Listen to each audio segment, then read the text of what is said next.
Hello students, कैसे हैं आप? आज हम अपनी सिस्टमेटिक पैथोलॉजी में लास्ट की यूनिट पर चल रहे हैं।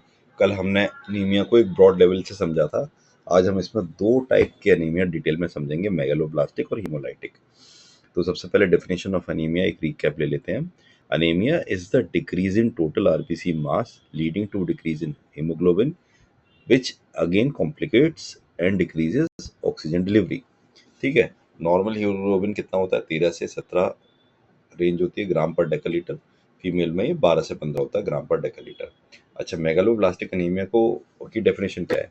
देखिए, ये ऐसा एनीमिया होता है कि इसमें डीएनए सिंथेसिस में डिफेक्ट आ जाता है। उससे क्या होता है कि न्यूक्लियर मैचुरेशन तो डिले हो गया, लेकिन साइटोप्लाज्म अंदर का नॉर्मल है, तो इससे एक मेगालोब्लास्ट फॉर्म होता है। ठीक है ना? तो मेगालोब्लास्ट फॉर्म हो गया। मेगालोब्लास्ट मतलब बड़ा।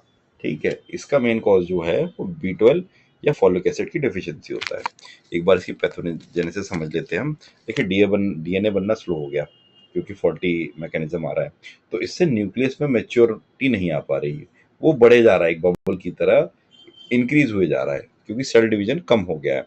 तो लार्ज आरबीसी बन जाते हैं जिसको हम मैक्रोसाइट्स बोलते हैं। लेकिन साइटोप्लाज्म में आरएनए सिंथेसिस तो नॉर्मल हो गया, तो इसकी वजह से जो सेल साइज है और उसके अंदर जो साइटोप्लाज्म है उसमें मिसमैच आ गया, जिससे हम मेगालोब्लास्ट बन गए। कॉजेज एक तो विटामिन B12 डिफिशियंसी हो गई। अच्छा, B12 डिफिशियंसी क्यों हो सकती है? Pernicious anaemia, gastrectomy. गैस्ट्रेक्टोमी का मतलब ये है कि कई लोगों का सर्जिकली स्टमक का कुछ पार्ट रिमूव किया जाता है, थोड़ा बहुत जो भी हो, और जो भी उसके पीछे रीजन हो, उसमें भी B12 डिफिशियंसी बहुत कॉमन होती है। इलियल रिसेक्शन, कई लोगों का जो इलियम होता है वहाँ पे अलग अलग तरह की प्रॉब्लम हो सकती है। अगर तो डॉक्टर साहब क्या करते हैं कि वो जो एंड प्रॉब्लम कर रहा है उसको कट करके उसको रीएडजस्ट करते हैं, तो इसमें भी B12 की डिफिशियंसी हो जाती है। फिश टेपवर्म, आपको पता ही है, टेपवर्म सबसे पहले अंदर जाके हमने माइक्रोबायोलॉजी में पढ़ा था कि वो सबसे जो मेन न्यूट्रिएंट चूसता है वो B12 है। अच्छा, फॉलिक एसिड की डिफिशियंसी कब मिलती है? माल न्यूट्रिशन, बच्चों को खाना पीना सही से नहीं मिल रहा है, प्रेगनेंसी डिमांड बहुत ज़्यादा है, एंटीफोलिक ड्रग्स आप ऐसी कोई ले रहे हैं जिसकी वजह से फॉलिक एसिड का प्रोडक्शन सप्रेस हो रहा है, या माल ऑब्जॉर्प्शन कि खा तो आप सही चीज़ रहे हैं लेकिन वो एब्जॉर्ब नहीं हो पा रहा। तो इसमें हम कैसे देखेंगे? बोन मैरो और पेरिफेरल स्मीयर दो जगह से हम टेस्ट करते हैं। बोन मैरो में क्या मिलेगा आपको? हाइपर सेलुलर मिलेगा विद मेगालोब्लास्ट, यानी कि नंबर ऑफ सेल्स ज़्यादा मिलेंगे क्योंकि मैरो, बोन मैरो उसको कंपेंसेट करने के लिए कमी को ज़्यादा प्रोडक्शन करता है। स्पीयर में आपको मैक्रोवेलोसाइट्स मिलेंगे और हाइपर सेगमेंटेड न्यूट्रोफिल्स मिलेंगे। हाइपर सेगमेंटेड न्यूट्रोफिल्स का मतलब ये होता है कि जनरली जो न्यूट्रोफिल्स होता है उसमें 5 के आसपास लोब होते हैं। ठीक है। अगर वो लोब्स का नंबर 6, 7, 8 हो जाएगा तो हम उसको हाइपर सेगमेंटेड बोलेंगे और एबनॉर्मल टी में उसको डालेंगे। तो ये आपको मिलेगा। हाइपर सेगमेंटेड न्यूट्रोफिल्स एक हॉलमार्क आइडेंटिफिकेशन है मेगालोब्लास्ट का। अच्छा, इसमें डिक्रीज रेटिकुलोसाइट काउंट मिलता है। माइल्ड जॉन्डिस मिलेगा क्योंकि एरिथ्रोपोइसिस हो तो रही है लेकिन वो इनफेक्टिव हो रही है। ठीक है। तो B12 B9 की डेफिशिएंसी से जाइंट न्यूट्रोफिल्स हो जाते हैं। इन्वेस्टिगेशन आप करेंगे तो आपको सीरम B12 कम मिलेगा, सीरम फॉलेट भी कम मिलेगा, LDH इंक्रीज मिलेगा, इनडायरेक्ट बिलिरुबिन इंक्रीज मिलेगा और बोन मैरो मेगालोब्लास्टिक मिलेगा। ट्रीटमेंट B12 आपको देना है 1000 माइक्रोग्राम IM वीकली। ठीक है, 6 महीने तक। Folic acid 5 mg per day. अच्छा, एक बात जो ध्यान रखने की है वो ये है कि फॉलिक एसिड को कभी अकेले नहीं देना है, नहीं तो उससे क्या होगा, जो B12 की डेफिशिएंसी की वजह से न्यूरोपैथी हो रही है वो और ज़्यादा गड़बड़ा जाएगी।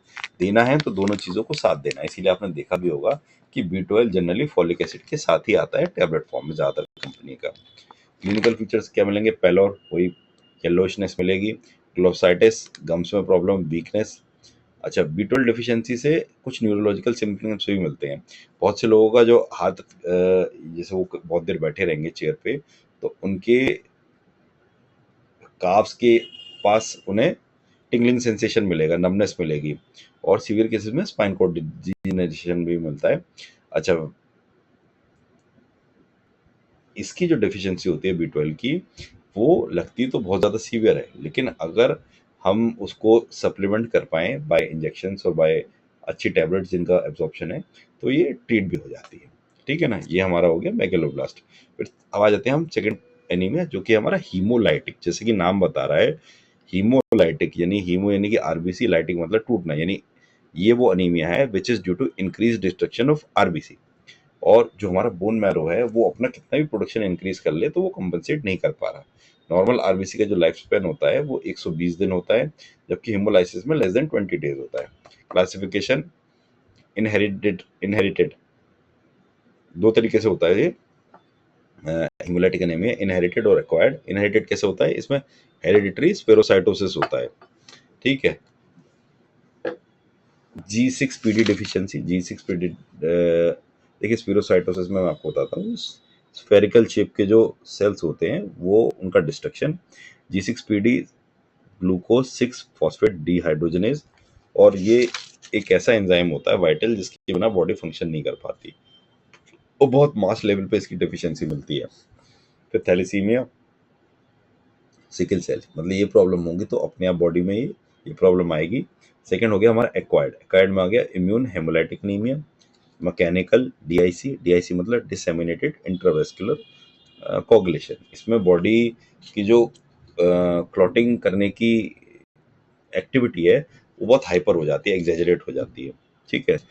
और कोई भी इन्फेक्शन हो गया सीवियर या ड्रग्स हो गया उससे भी ये हो जाता है। मेन आपको क्या ध्यान रखना है, इसकी पैथोजेनेसिस कैसे समझेंगे। आरबीसी टूट जाता है स्प्लीन में, ठीक है, एक्स्ट्रावेस्कुलर में, एक्स्ट्रावेस्कुलर यानी कि सर्कुलर ब्लड वेसल्स के बाहर, या ब्लड वेसल्स में टूट गया जिसको हम इंटरवेस्कुलर रीजन में करेंगे, यानी दोनों जगह टूट सकता है आरबीसी, इंटरवेस्कुलर प्लस एक्स्ट्रावेस्कुलर। और इसकी वजह से आरबी टूटने की वजह से,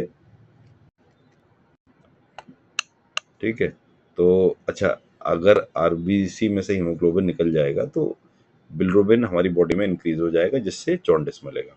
लैब फाइंडिंग में क्या मिलेगा, रेटिकुलोसाइट्स इंक्रीज मिलेंगे, अनकॉन्जुगेटेड बिलिरुबिन बढ़ा हुआ मिलेगा, एलडीएच मिलेगा, हेप्टोग्लोबिन डिक्रीज मिलेगा। पेरिफेरल स्पीयर अगर आप बनाएंगे तो उसमें आपको स्पेरोसाइट्स देखने को मिलेंगे, सिकल सेल मिलेंगे, सिस्टोसाइट्स देखने को मिलेंगे। अच्छा, वैसे तो स्पेरोसाइट्स और सिस्टोसाइट्स कोई हमें बहुत ज़्यादा डिटेल में नहीं पढ़ने, लेकिन एक बेसिक डिफरेंस पता होगा। देखिए, जो स्पेरोसाइट्स होते हैं इनमें आरबीसी, स्पेरोसाइट्स में तो स्पेरिकल शेप के होते हैं और टूटे हुए नहीं होते, नॉर्मल आरबीसी होते हैं, जबकि सिस्टोसाइट्स में फ्रेगमेंटेड आरबीसी मिलता है, ठीक है।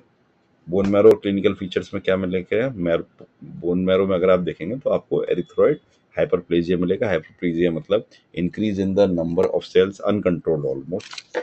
इसका ट्रायड 3 चीजें आपको देखने को मिलेंगी, हीमोलाइटिक एनीमिया में पैलर मिलेगा, पीलापन बॉडी में, जॉन्डिस, इंक्रीज बिलिरुबिन और स्प्लीनोमेगैली, ठीक है। और गॉलस्टोन्स का तो हम पढ़ ही चुके हैं कि गॉलस्टोन्स बढ़ने का सबसे इंपॉर्टेंट कॉज होता है बिलिरुबिन बढ़ना। ट्रीटमेंट क्या है, ट्रीटमेंट इसका जो है कॉज स्पेसिफिक आपको करना होता है, किस वजह से हीमोलाइसिस हो रहा है तो उसी को कंट्रोल करना है, ठीक है। ट्रांसफ्यूजन आप दे सकते हैं, स्टेरॉइड्स दे सकते हैं, स्टेरॉइड्स हमको तब देने होते हैं जब ऑटो इम्यून डिजीज की वजह से हीमोलाइसिस हो रहा है। स्प्लेनेक्टोनोमी कर सकते हैं आप अगर आपको हेरिडिटरी स्पेरोसाइट्स है, यानी कि अगर स्पेरोसाइट्स बाई बर्थ आ रहे हैं, ज़्यादा मात्रा में आ रहे हैं, तो उसमें कुछ पोर्शन हम निकाल देते हैं। और फॉलिक एसिड का आपको सपोर्ट चलाना है। अच्छा, एक बार कंपैरिजन टेबल देख लेते हैं मेगालोब्लास्टिक और हीमोलाइटिक की। मेगालोब्लास्टिक में तो सारे बड़े मिलेंगे आपको आरबीसी का साइज, हीमोलाइटिक में वो वेरिएबल मिलेगा। रेटिकुलोसाइट काउंट मेगालोब्लास्टिक में तो डिक्रीज हो जाएगा और हीमोलाइटिक में इंक्रीज हो जाएगा। बिलिरुबिन थोड़ा सा बड़ा हुआ मिलेगा मेगालोब्लास्टिक में, हीमोलाइटिक में बहुत ज़्यादा बड़ा हुआ मिलेगा। मेगालोब्लास्टिक में क्या देखने को मिलेगा, बोन मैरो में मेगालोब्लास्ट देखने को मिलेंगे सेल्स, हीमोलाइटिक में एनीमिया में एरिथ्रॉइड हाइपरप्लेजिया देखने को मिलेगा। कॉज क्या है मेगालोब्लास्ट का, B12 या फोलेट की डिफिशियंसी, और हीमोलाइटिक का आरबीसी डिस्ट्रक्शन, ठीक है ना। अच्छा, hypersegmented neutrophils is the hallmark of megaloblastic anaemia, ये जरूर लिख के आना है। ट्रायड ऑफ हेमोलाइटिक एनीमिया हमने पढ़ा था, पैलर, जॉन्डिस, स्प्लीनोमेगैली। दूसरा, never give folate alone in B12 deficiency, इससे न्यूरोपैथी के सिम्टम्स और बढ़ जाएंगे। और G6PD डिफिशियंसी से हाइंस बॉडी और वाइट सेल्स बन जाते हैं। तो इसी तरीके से ये टॉपिक भी हमने खत्म कर लिए। हालांकि अनीमिया हर किसी ने पढ़ा हुआ है तो आई डोंट थिंक कि इसमें किसी को प्रॉब्लम आएगी। जो थोड़ा पैथोलॉजी का पार्ट है वो हमने बढ़ा दिया है। मिलते हैं नेक्स्ट चैप्टर में। Thank you.